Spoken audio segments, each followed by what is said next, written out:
ini bukan bagian daripada Al-Quran. إنما هي تنبيه لمن يسمعني أنني سأشرع في قراءة القرآن الكريم. Akan tetapi isti'adzah ini yaitu sebagai peringatan bagi orang-orang yang membaca Al-Quran atau orang-orang yang mendengar bahwasanya setelahnya akan dibacakan Al-Quran.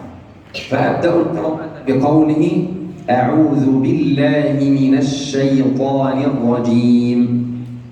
Kita sama-sama ikut. A'udzu billahi minasy syaithanir rajim. أولا لابد لي أن أرقق الهمزة، أقول وأفتح الفكين هكذا.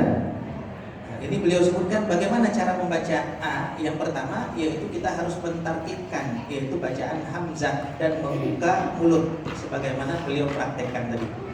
لأن هناك قاعدة تقول Karena ada sebuah kaidah yang mengatakan الحرف الذي عليه فتحة أفتح له الفم.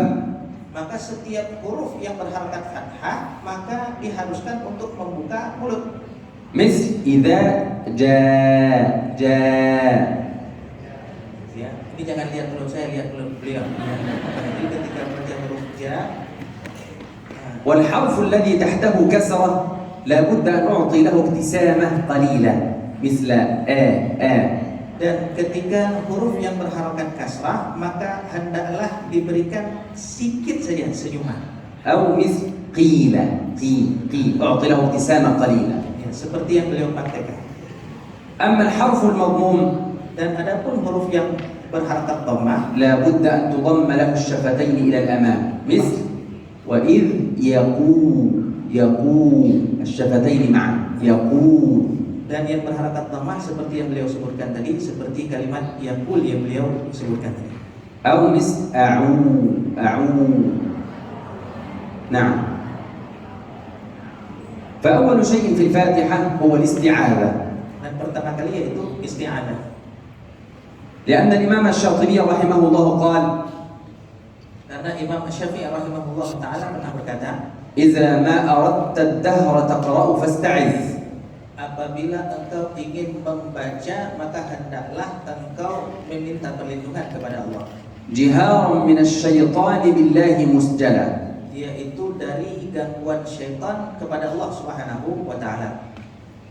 معنى جهارا تذكرنا بحالتي الاستعاذة.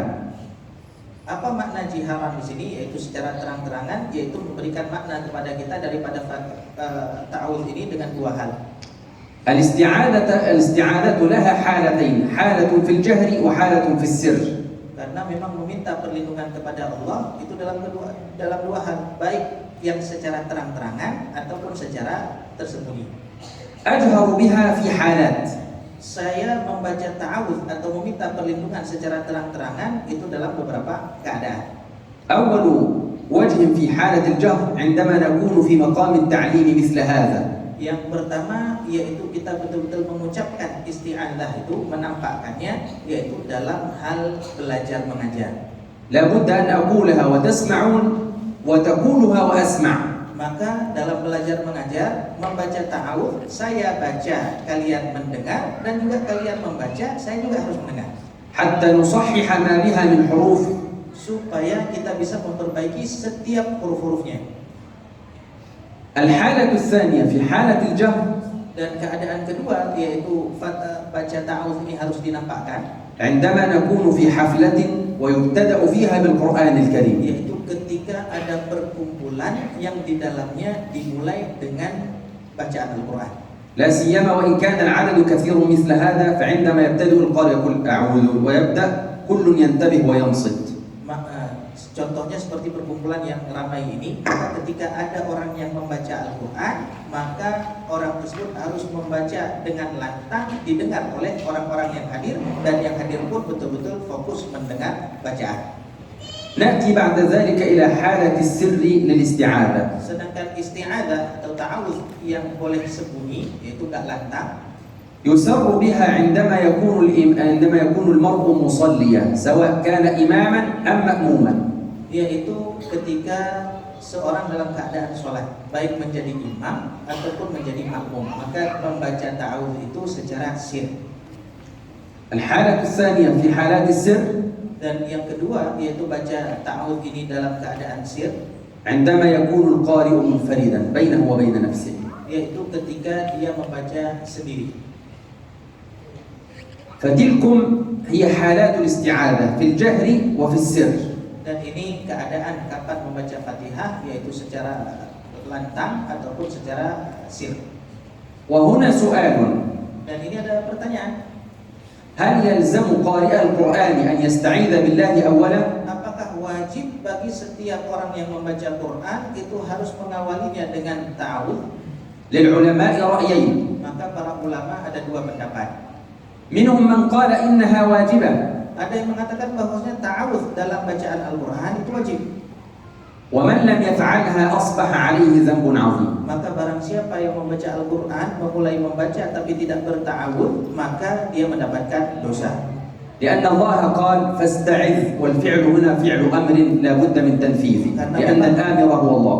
Karena memang di dalam Al-Quran Allah Subhanahu wa Ta'ala memerintahkan apabila membaca Al-Quran maka fasta'iz, mintalah perlindungan, yaitu bacalah ta'awudz. Ini perintah daripada Allah Subhanahu wa Ta'ala. الرأي الثاني قالوا إنها مستحبة. Yang kedua mengatakan membaca ta'awudz dalam membaca Al-Quran di awal itu mustahab. فمن لم يفعلها فلا شيء عليه. Maka barang siapa yang meninggalkannya atau tidak membacanya, maka dia tidak mendapatkan dosa. وهذا أكثر الرأيين شيوعا وهو الأقرب للصواب. Dan yang kedua ini yang banyak diambil. ولكن من باب البركة والفائدة والتحصن من الشيطان الرجيم أبدأ بها القراءة.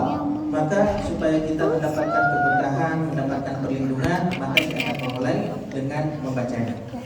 نأتي بعد ذلك إلى الأمر الثاني وهو البسملة. Yang kedua, basmalah. البسملة آية من